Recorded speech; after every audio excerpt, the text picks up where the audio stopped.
आणि प्रशासनासमोर त्यांच्यासमोर हा विषय ठेवला। दिनेश भाऊ, आप बोल रहे हैं ना, आप बोलेंगे तब तक का दरगाह बंद रखते, शिवाजी महाराज के लिए हम भी हैं। 12 महिने शिवाजी महाराजांचा पुतळा त्या ठिकाणी नव्हता आणि 11 महिने त्या ठिकाणी दरगाह बंद होती। तुम्हाला असं हिंदुत्व पाहिजे की एकमेकाला दूर करणारं हिंदुत्व पाहिजे?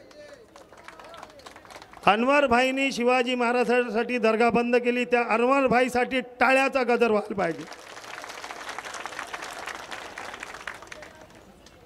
प्रत्येक धर्माची उपासना जोपासना आपल्या घरामध्ये केली पाहिजे आणि रस्त्यावर निघताना आपण भारतीय म्हणून, हिंदुस्थानी म्हणून निघाल पाहिजे। हे शिवसेना प्रमुख बाळासाहेब ठाकरे यांची शिकवण आहे आणि त्या शिकवणीप्रमाणे आम्ही काम करतो। प्रहार जनशक्ती पक्षावर अमरावती जिल्ह्याच्या राजकीय लोकांनी विश्वास दिला।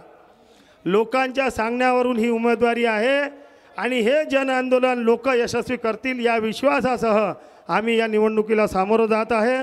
माझ्यावर विश्वास व्यक्त केला त्याबद्दल आभार व्यक्त करतो व थांबतो। जय हिंद, जय महाराष्ट्र।